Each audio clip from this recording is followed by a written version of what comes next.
बिस्मिल्लाहिर्रहमानिर्रहीम। अस्सलामुअलैकुम अहबाब। लाइमलाइट स्टूडियो में आप अहबाब को खुश आमदीद कहते हैं। आज की इस वीडियो में आपको हज़रत खिज़र अलैहिस्सलाम के बारे में बताया जाएगा और उनकी ज़िंदगी पर रोशनी डाली जाएगी। लेकिन अगर आपने अभी तक हमारे चैनल को सब्सक्राइब नहीं किया तो काइंडली सब्सक्राइब करना मत भूलिए। जिनके बारे में ये बात कही जाती है कि हज़रत खिज़र हज़रत आदम की वो औलाद हैं जो ता क़यामत ज़िंदा रहेगी। हज़रत खिज़र और आब हयात की हकीकत के बारे में आज की इस वीडियो में आपको बताया जाएगा और हज़रत खिज़र अलैहिस्सलाम की ज़िंदगी के चंद पहलुओं पर भी रोशनी डाली जाएगी। हज़रत खिज़र अलैहिस्सलाम की कुनियत अबुल अब्बास और नाम बलिया और उनके वालिद का नाम मलकान है। बलिया सरयानी ज़ुबान का लफ्ज़ है, अरबी ज़ुबान में इसका तर्जुमा अहमद है। खिज़र उनका लक़ब है और इस लफ्ज़ को 3 तरह से पढ़ सकते हैं, खज़िर, खज़ुर और खिज़र। खिज़र के मानी सब चीज़ के हैं। ये जहाँ बैठते थे वहाँ आपकी बरकत से हरी हरी घास उग जाती थी, इसलिए लोग इनको खिज़र कहने लगे। ये बहुत ही आली ख़ानदान से ताल्लुक़ रखते हैं और इनके आबा व अजदाद बादशाह थे। बाज़ आरफीन ने फरमाया है कि जो मुसलमान उनका और उनके वालिद का नाम और उनकी कुनियत का नाम याद रखे, इंशाअल्लाह ताला उसका खात्मा ईमान पर होगा। तो अगर हो सके तो इस कुनियत को याद रखिएगा। अबुल अब्बास बलिया बिन मलकान, ये हज़रत खिज़र अलैहिस्सलाम हज़रत ज़ुल्करनैन अलैहिस्सलाम के खालाजाद भाई भी थे। हज़रत खिज़र अलैहिस्सलाम हज़रत ज़ुल्करनैन के वज़ीर और जंगलों में अलम बरदार रहे हैं। ये हज़रत साम बिन नूह की औलाद में से हैं और तफसीर सावी में है कि हज़रत ज़ुल्करनैन हज़रत इब्राहीम खलीलुल्लाह के दस्ते हक परस्त पर इस्लाम कबूल करके मुद्दतों उनकी सोहबत में रहे और हज़रत इब्राहीम खलीलुल्लाह ने उनको कुछ वसीयतें भी फरमाई थी। तो इससे ये मालूम होता है कि हज़रत खिज़र का दौर हज़रत इब्राहीम अलैहिस्सलाम के दौर के फौरी बाद का ही है।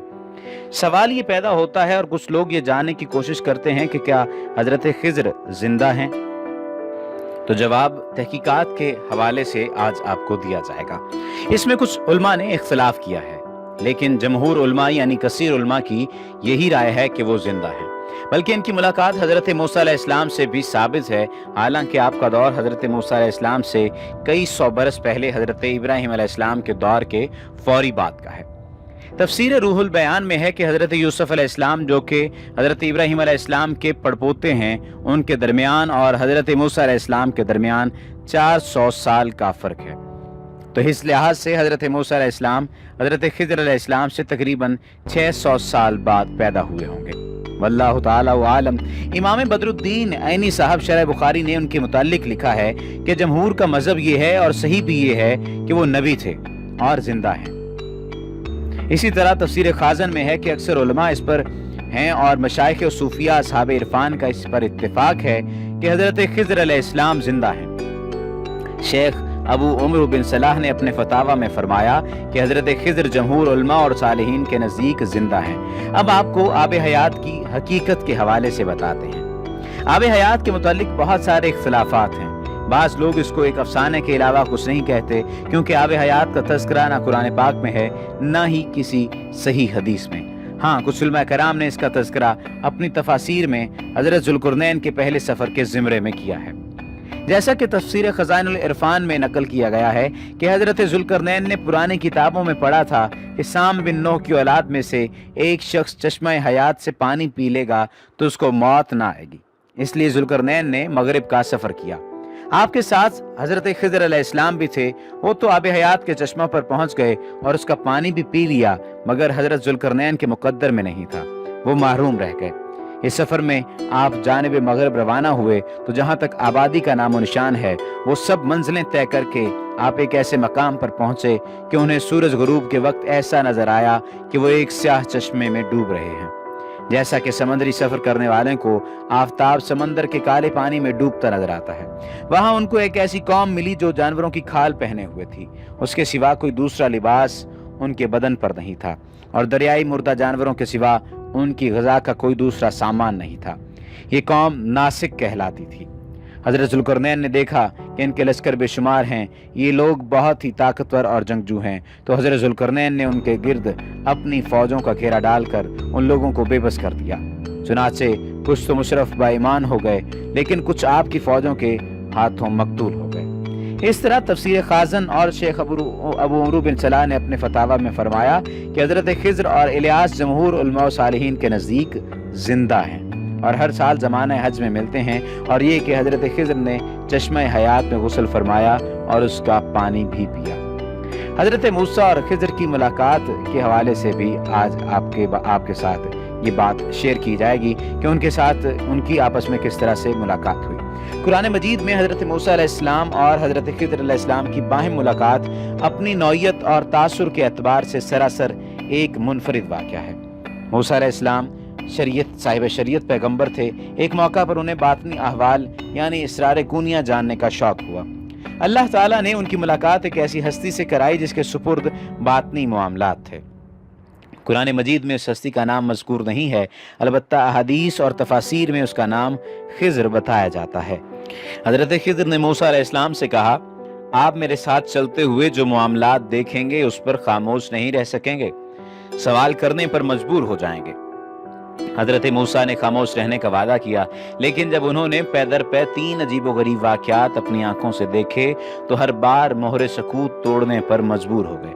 پہلا واقعہ اس طرح پیش آیا کہ حضرت موسیٰ اور حضرت خضر نے مل کر ایک کشتی میں سفر کیا۔ دریا کے دوسرے کنارے پر پہنچنے کے بعد خضر نے اس اچھی بھلی کشتی کا ایک کونا توڑ کر اسے ناقص کر دیا۔ دوسرا واقعہ یہ تھا کہ ایک مقام پر کچھ بچے کھیل رہے تھے۔ خضر نے آگے بڑھ کر ایک بچے کو پکڑا اور اسے موت کی نیند سلا دیا۔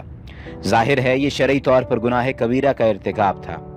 تیسرا واقعہ یہ تھا کہ موسیٰ اور خضر نے ایک بستی کے مکینوں سے کھانا طلب کیا تو کسی نے بھی ان کے سوال کو درخور اعتنا نہ سمجھا۔ اچانک ایک شکستہ دیوار دکھائی دی جو معمولی سے دھکے سے گر سکتی تھی۔ خضر نے موسیٰ سے کہا، آئیے ہم یہ دیوار تعمیر کر دیں۔ چنانچہ دونوں اصحاب نے وہ دیوار اثر نو کھڑی کر دی۔ حضرت موسیٰ علیہ السلام کے لیے یہ تیسرا واقعہ بھی بہت انوکھا تھا، ضبط نہ کر سکے اور اس کا مفہوم پوچھنے پر مجبور ہو گئے۔ اس کے بعد حضرت خضر نے حضرت موسیٰ سے کہا، اب آپ مزید میرے ساتھ نہیں چل سکیں گے، البتہ جدا ہونے سے پہلے میں ان واقعات کا پس منظر واضح کر دیتا ہوں۔ وہ کشتی جن لوگوں کی تھی وہ اس کے ذریعے مسافروں کو دریا کے آر پار لے جا کر مزدوری حاصل کرتے تھے، یہ ان کی کمائی کا واحد ذریعہ تھی۔ کشتی بہت اچھی حالت میں تھی۔ دریا کے پار ایک ظالم بادشاہ کی حکومت تھی، وہ ان غریب لوگوں سے یہ کشتی چھین لیتا۔ میں نے اسے ناقص کر دیا تاکہ وہ کسی حکومتی کارندے کی نظر میں نہ آئے، اسے ناکارہ سمجھتے ہوئے نظر انداز کر دے۔ جس بچے کو ٹھکانے لگا دیا اس کا پس منظر یہ ہے کہ وہ بچہ بڑا ہو کر اپنے نیک والدین کی رسوائی کا باعث بنتا۔ اب اللہ تعالیٰ ان کو اس کا نعم البدل عطا کریں گے جو ان کے لیے باعث رحمت و برکت ہوگا۔ جو دیوار گرا چاہتی تھی اس کے نیچے دراصل کچھ یتیموں کا خزانہ دبا ہوا تھا۔ دیوار گر جاتی تو لوگ وہ خزانہ لوٹ لیتے۔ اب دیوار کی تعمیر نو سے وہ خزانہ اس وقت تک محفوظ رہے گا جب تک اس کے وارث بچے بلوغت کی عمر کو نہیں پہنچ جاتے۔ اس میں کوئی شک نہیں کہ اس قصے کا مقصد انسانوں پر واضح کرنا ہے کہ ایک یہ دنیا ہے جس میں تم رہتے بستے ہو۔ شرعی اصول و قوانین اسی ظاہری دنیا کے معاملات کو سنوارنے کے لیے متعین کیے گئے ہیں، لیکن یہ نہ بھولو کہ ظاہری دنیا کے ساتھ ساتھ ایک دوسری دنیا بھی ہے جو تمہاری نگاہوں سے اوجھل ہے۔ اس کے اپنے قاعدے ضابطے ہیں جنہیں جاننے کے لیے تم مکلف نہیں ہو۔